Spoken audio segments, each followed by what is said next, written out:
ॐ नमः सिद्धेभ्यः।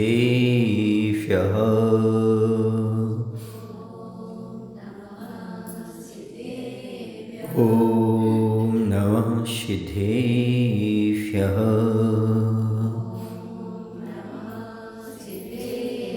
ॐ नमः सिद्धेभ्यः।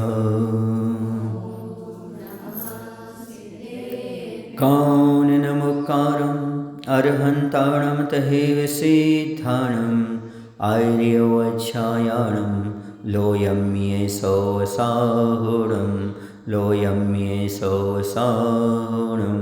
बोलिए अहिंसा परमो धर्म की। देवादेव श्री पार्श्वनाथ भगवान की। आचार्य गुरुदेव श्री विद्यासागर जी महाराज की। आचार्य समय सागर जी महाराज की।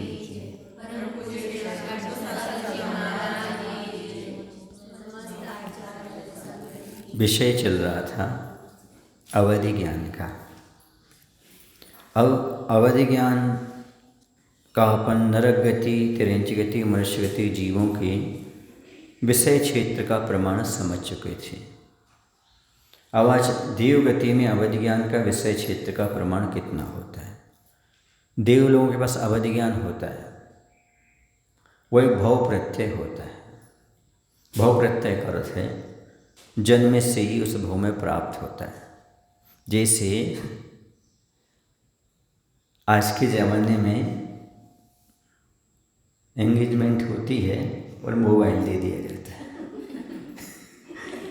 आप घर बैठे ही मोबाइल से बात कर लीजिएगा, ऐसे ही गिफ्ट में मिल जाता है। उसी प्रकार से देव पर्याय में अवधि ज्ञान रूपी मोबाइल गिफ्ट में मिलता है। वहाँ कुछ भी प्रयास करना नहीं पड़ता है, स्वतः ही प्राप्त हो जाता है, क्योंकि देव पर्याय में भव प्रत्यय अवधि ज्ञान होता है। तो सबसे पहले अपन भवनत्रय की बात करते हैं। भवनवासी और व्यंतरों के अवधि के क्षेत्र का जघन्य प्रमाण 25 योजन होता है। कितना होता है? 25 योजन होता है। भवनवासी के और व्यंतरों के अवधि के क्षेत्र का जघन्य प्रमाण, जघन्य कह रहे हैं, वह होता है 25 प्रमाण, 25 योजन प्रमाण। और ज्योतिषी देवों के अवधि का क्षेत्र इससे संख्यात गुणा होता है, क्योंकि भवनवासी व्यंतर से ऊंचा कौन होता है? ज्योतिषी होता है, उसका इनसे संख्यात गुणा होता है। भवनत्रय देवों की अवधि का क्षेत्र नीचे नीचे कम होता है और त्र्यक रूप में, कहाँ? तिरछे रूप में अधिक होता है। भवनवासी देव अपने अवस्थित स्थान से मेरु की शिखा पर्यंत देखते हैं। ऊपर कितना देखते हैं? वो मेरु की शिखा पर्यंत देख लेते हैं। ये इनका देवगति में भवनवासी व्यंतर और ज्योतिषी का अवधि ज्ञान का क्षेत्र हुआ। कितना हुआ? तो भवनवासी और व्यंतरों का जघन्य प्रमाण 25 योजन होता है। ज्योतिषी देवों का इनसे यथात 25 योजन से संख्यात गुणा हो जाता है। भवनत्रय देवों के अवधि का क्षेत्र नीचे नीचे कम होता है, नीचे, और ऊपर कितना होता है? त्र्यक में अधिक होता है।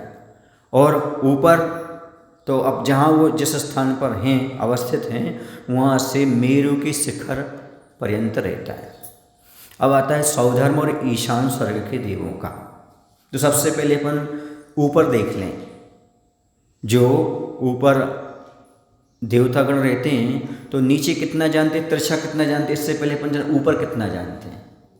तो ऊपर जानने का इनका मिलता है, विमान की ध्वज दंड तक ही जानते हैं। कितना जानते हैं? ध्वज दंड तक ही जानते हैं। इसमें नहीं आया पुस्तक में, लेकिन ध्वज दंड तक ही जानते हैं वो। और त्र्यक जो होते हैं वो त्र्यक रूप से असंख्यात कोड़ा कोड़ी योजन तक जानते हैं। तिरछे में असंख्यात योजन कोड़ा कोड़ी तक जानते हैं। समझ गए?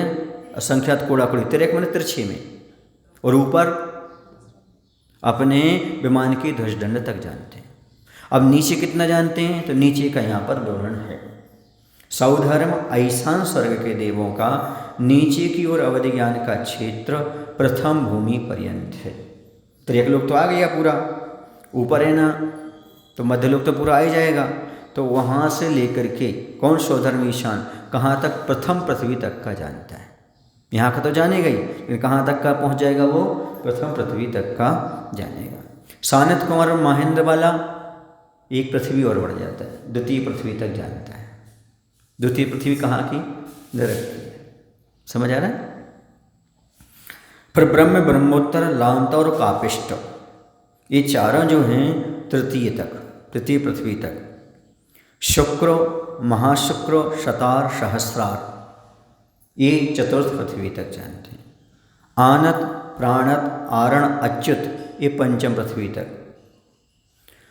नवों ग्रीवकवासी, जो नौ ग्रीवकवासी हैं वह छठी पृथ्वी तक जानते हैं।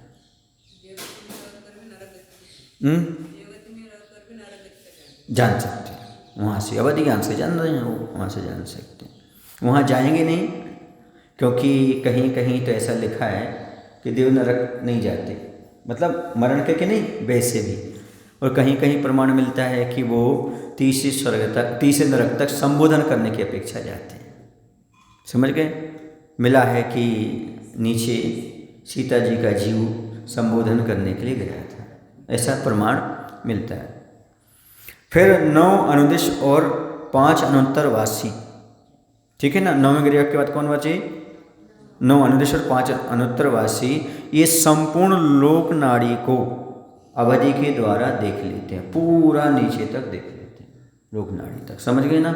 सप्तम पृथ्वी से भी नीचे तक पहुंच जाते हैं। ये इनका देवगति के जीवों का अवधि ज्ञान का क्षेत्र है। फिर से समझ लो, देवता लोग जो ऊपर जानेंगे तो अपने विमान के ध्वजदंड तक जानेंगे, त्रियक में जानेंगे, त्रिशे में जानेंगे तो असंख्यात कोड़ा कोड़ी योजन जानेंगे, ठीक है ना। असंख्यात कोड़ा कोड़ी योजन। और जो नीचे जानेंगे वो सबको बता दिया, ठीक है ना। सौधर्मी ईशान स्वर्ग वाला प्रथम भूमि तक, सानत महेंद्र वाला द्वितीय तक, ब्रह्मोत्तर लांतव कापिष्ट वाला तृतीय तक, शुक्र माशुक शतर सहसा चतुर्थ तक, और आनत प्राणत आण अच्युत पंचम तक, 9 ग्रीवकवासी छठी पृथ्वी तक, 9 अनुदेश्वर अनुत्तरवान वाले 5 अनुत्तरवान संपूर्ण लोक नाड़ी को अवधि ज्ञान के द्वारा देखते हैं। ये तो समझ में आ गया ना, कितना जानते कितना देखते हैं। अब इसके बाद अवधि ज्ञान के बाद आता है मनः पर्याय ज्ञान। मनः पर ये सब जानते हैं लेकिन वो सम्यक्वादी होते हैं कि मिथ्या होते हैं? क्या होते हैं, दोनों प्रकार के होते हैं। सम्यक दृष्टि भी हो जाते हैं और मिथ्या दृष्टि भी होती है। उसके पास कुअवधि रहेगा, सम्यक दृष्टि के पास सुअवधि रहेगा। और जो सौधर्मिंद होता है वो तो नियम से सम्यक दृष्टि ही होता है, एक भव अवतारी ही होता है। कुछ उसमें ऐसे हैं, कुछ देव सम्यक दृष्टि ही होते हैं। अब इसके बाद आता है मना पर्याय ज्ञान किससे कहते हैं। मना पर्याय ज्ञान का अर्थ होता है दूसरे के मन में स्थित बात को जानना। तो कैसे जानते हैं, इंद्रियों और मन की सहायता के बिना ही दूसरे के मन में स्थित रूपी पदार्थों का जो प्रत्यक्ष ज्ञान होता है वह मना पर्याय ज्ञान कहलाता है। कौन सा कहलाता, मना पर्याय ज्ञान कहलाता है। या जो इंद्रिय आदि बाह्य निमित्तों की सहायता के बिना ही, मन और इंद्रिय की सहायता के बिना ही दूसरे के मन में स्थित चिंतित, अचिंतित, अर्धचिंतित रूपी पदार्थों को स्पष्ट जानता है, उसे मना पर्याय ज्ञान कहते हैं। यह ज्ञान मनुष्य लोक में अर्थात 2.5 दीप में मुनियों को ही होता है। मना पर्याय ज्ञान किनको होता है, नियम है, मुनि महाराज को ही होगा। और मुनि राज कहाँ मिलेंगे आपको, 2.5 दीप में मिलेंगे। ऐसा। अब यहाँ पर 3 बातें बताई। दूसरे के मन में स्थित बात तो समझ में आया, लेकिन एक बात चिंतित बताई। चिंतित बात, चिंतित का अर्थ है जिसका भूतकाल में चिंतन किया गया हो, ऐसे पदार्थ को भी जानेंगे। अचिंतित, जिसका भविष्य काल में चिंतन करेंगे,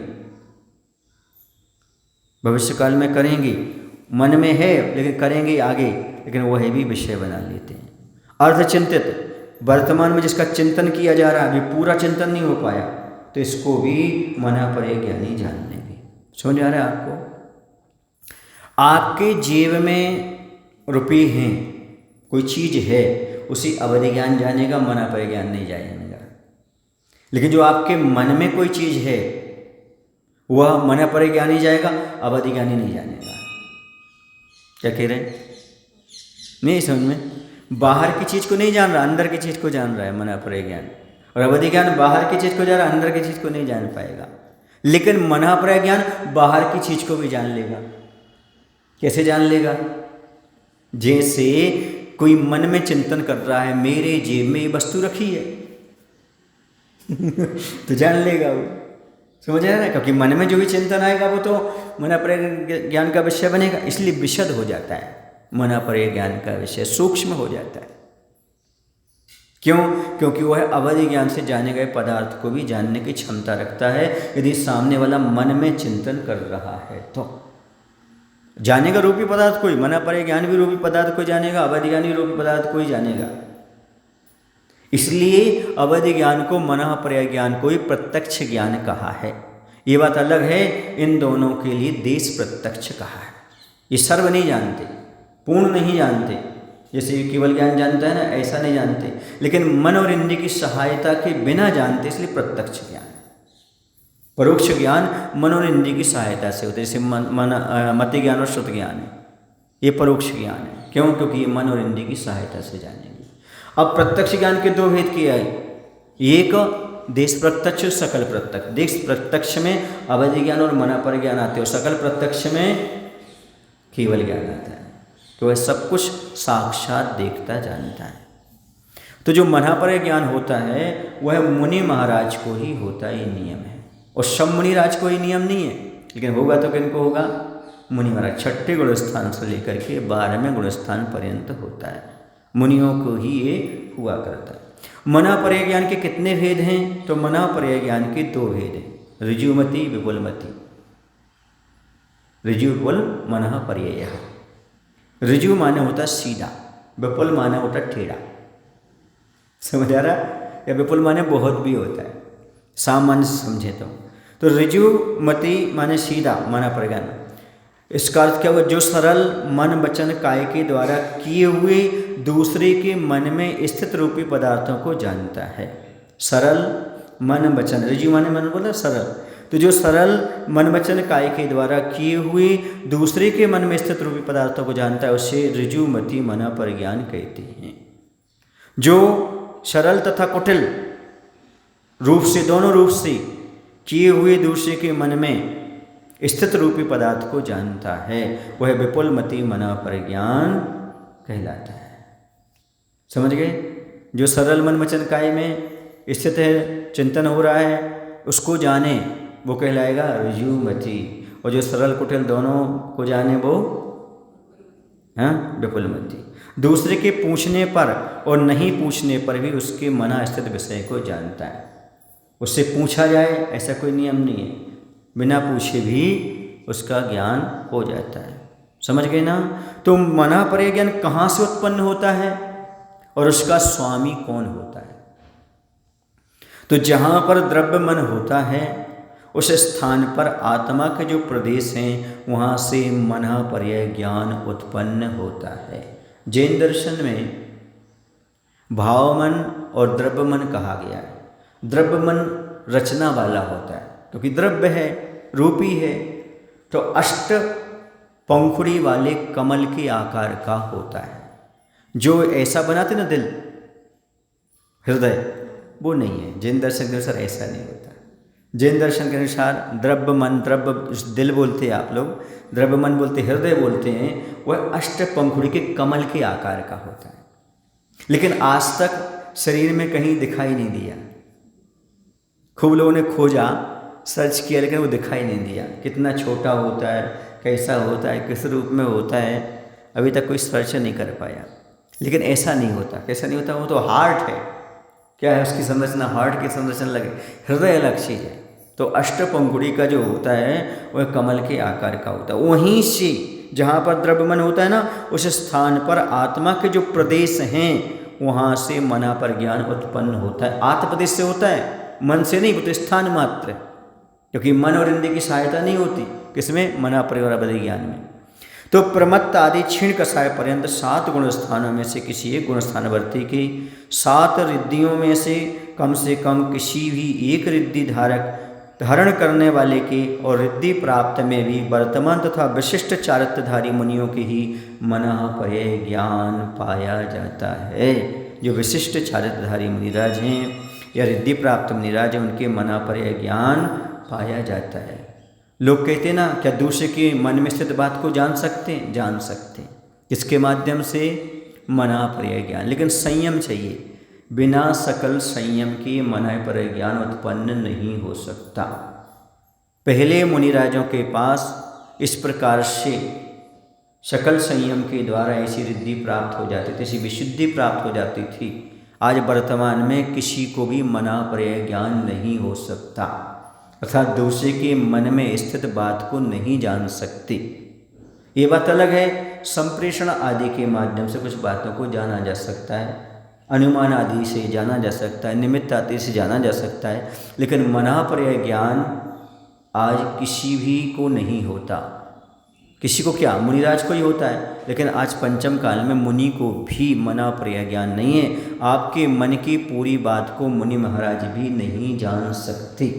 अनुमान से जान सकते हैं या फिर आपके हाव भाव से जान सकते हैं, बाकी आपके मन में क्या है ये पूरा मुनिराज भी नहीं जान सकते, क्योंकि आज मनःपय ज्ञान नहीं। पंचम काल में कोई भी नहीं जान सकता आपके मन की बात को। मत अनुमान से थोड़ा बहुत लगा सकते हैं, आपके हाव भाव से जान सकते हैं कि आपके मन में क्या चल रहा है, लेकिन वह भी अनुमान ही कहलाएगा, पूरा हनुमान नहीं कहलाएगा, अर्थात पूरा प्रामाणिक नहीं कहलाएगा। ये कहने के जैसे हनुमान जी पता लगा के आ गए थे ना सीता जी का, कोई नहीं लगा पाया, तो वो मनःपय ज्ञान जो होता है वो आज वर्तमान में नहीं होता। अवधि ज्ञान का उल्लेख तो मिलता है, कहीं निषेध नहीं है। पंचम काल में मुनि को अवधि ज्ञान का कोई निषेध नहीं है, बल्कि ये तो लिखा ही है कि जब एक कल्कि होगा तब मुनिराज के लिए अवधि ज्ञान होगा, और अंत समय जब पंचम काल का अंत होगा तब भी मुनि महाराज को अवधि ज्ञान उत्पन्न होगा 3 दिन पहले। उन मुनिराज का नाम भी आगम में उल्लिखित है, उनका नाम है वीरांगज मुनिराज। कौन से मुनिराज हैं? वीरांगज मुनिराज हैं। उनको पंचम काल के अंत समय में अवधि ज्ञान प्राप्त होगा, क्योंकि वह राजा टैक्स मांगेगा उस समय, समझ गए? तो टैक्स क्या दिया जाए? तो वो कुछ नहीं, महाराज से पहला ग्रास ले लो, और जैसे पहले ग्रास होगा पिंडहरण नाम का अंतराय करके बैठ जाएंगे। जैसे बैठेंगे तो उनको अवधि ज्ञान होगा बाद में। ऐसा क्यों हो रहा है? क्योंकि पंचम काल का अंत आ गया, अब 3 दिन बचे हुए हैं। तो महाराज आहार जल का सबका त्याग करके और ध्यान में बैठ जाएंगे। सो वहाँ पर एक आरिका रहेंगी, वो भी ध्यान में बैठ जाएंगी। एक श्रावक रहेगा अग्निल नाम का, पंगुश्री कमलश्री, ऐसे आरिका और श्राविका के नाम हैं, और वीरांगज नाम के मुनिराज हैं। ऐसे 4 का उल्लेख मिलता है।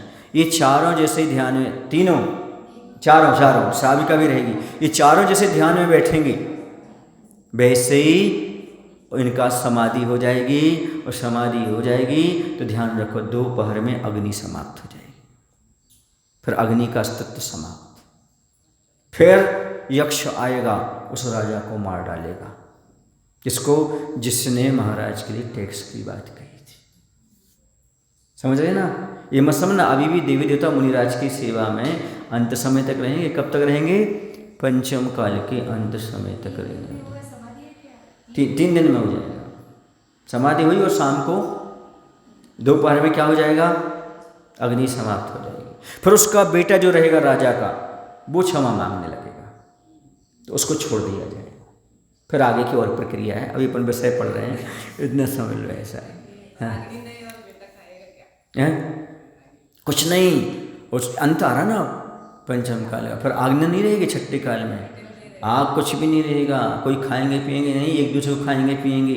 छठे काल में तो एक हाथ के होंगे, काले लूंडे लगड़े नपुंसक जैसे बिलों में रहेंगे, वृक्षों पर कूदे घूरेंगे, ऐसा होगा।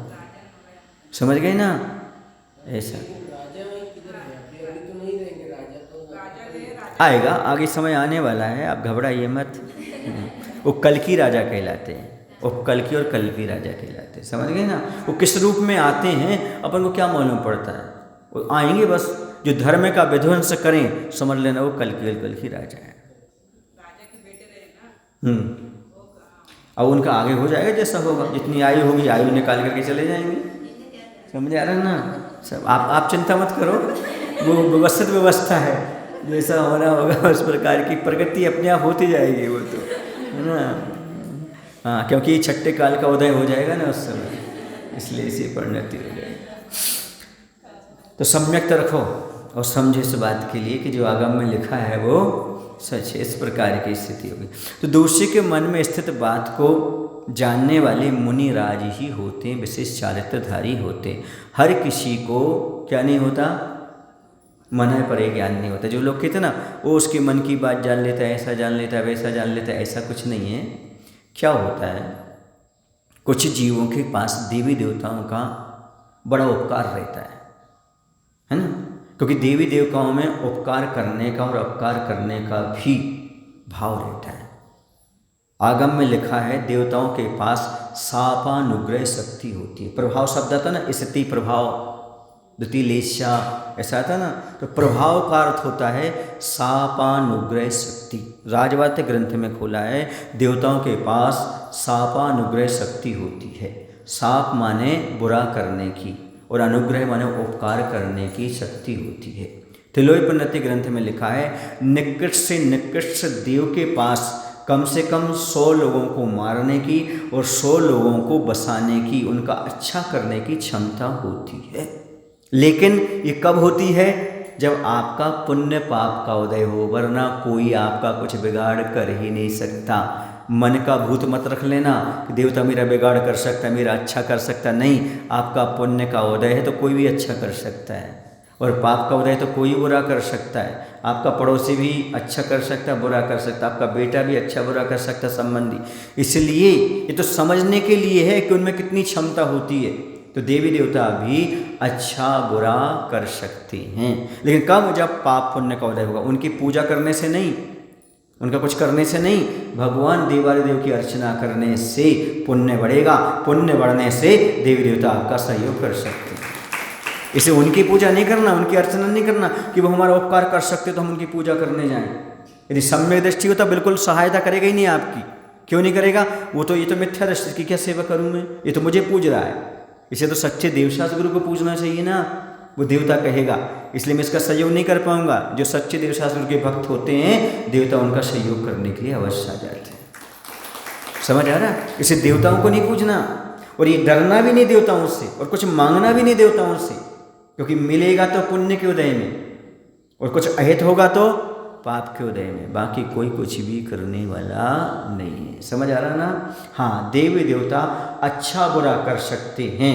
यदि आपका पाप का उदय है तो बुरा कर सकते हैं, या पूर्व भाव में आपका ऋणानुबंध है, पूर्व में आपने उससे कुछ झगड़ा किया, वो मर करके व्यंतर आदि बना, तो आपको परेशान करने आ सकता है, उपसर्ग करने आ सकता है। आगम में लिखा है मुनियों पर भी उपसर्ग किया है, तो आप किस खेत की मूली हो, तो आपका बुरा करने आ सकते हैं। और उपकार भी करते हैं, यदि पुराना आपका उससे कुछ है, आपने उसका सहयोग किया, उसे नमोकार मंत्र सुनाया, उसका भविष्य सुधारा, तो देव बन करके आ करके आपका सहयोग भी कर सकते हैं। लेकिन करेगा कब? जब आपका पुण्य का उदय होगा।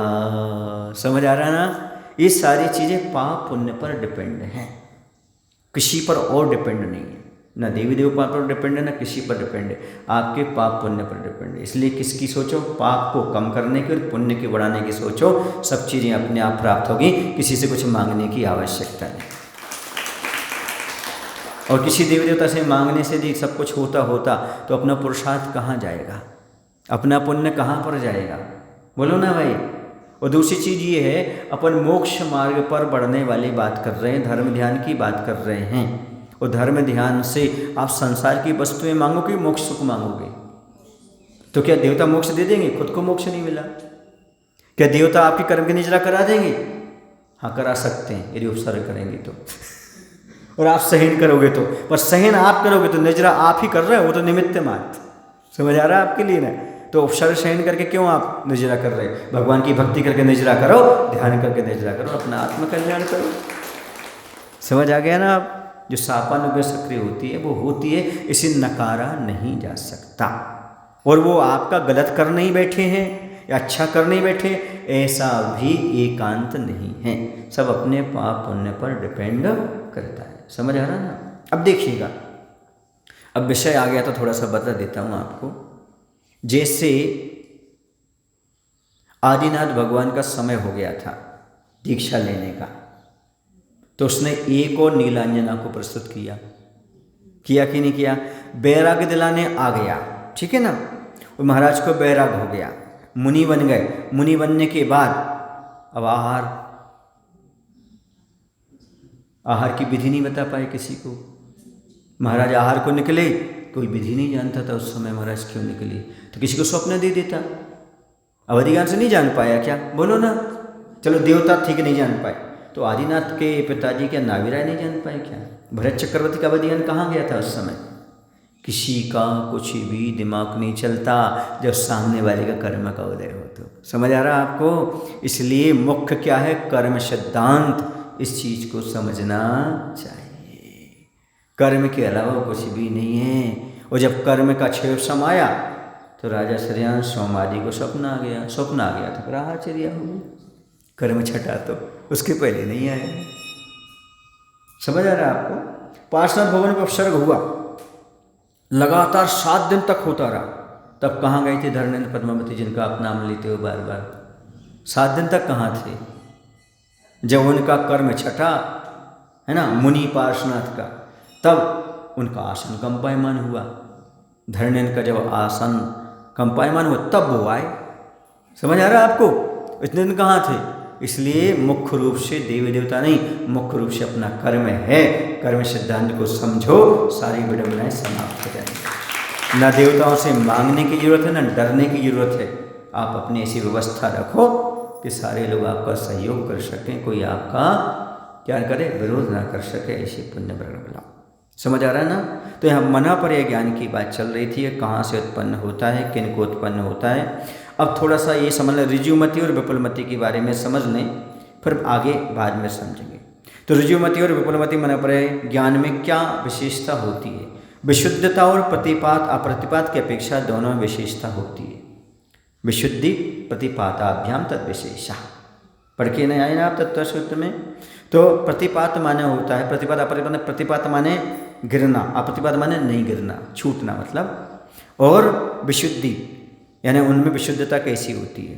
तो ऋजुमति की अपेक्षा विपुलमति मना पर ज्ञान में अधिक विशुद्धि हुआ करती है तो मुनिराज के पास ही, लेकिन दोनों में अलग विशेषता होती है। विशुद्धि की विशेषता होती है, यानी विपुलमति मना पर ज्ञान में अधिक विशेषता होती, विशुद्धि होती है।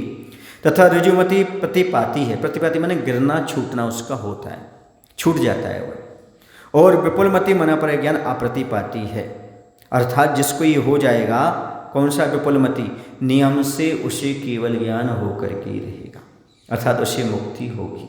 लेकिन ऋजुमति वाले के साथ ऐसा नहीं।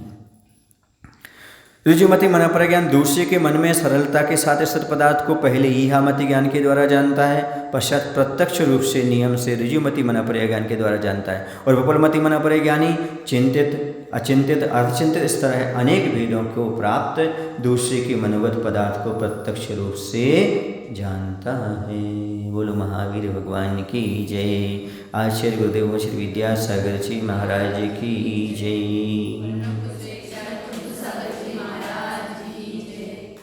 बोधि समाधि परिणाम शुद्धि स्वात्मोपलब्धि शौक सिद्धि चिंतामणिं चिंतित वस्तुदाने तां वन्दे मानस्य ममास्तु देवी तां वन्दे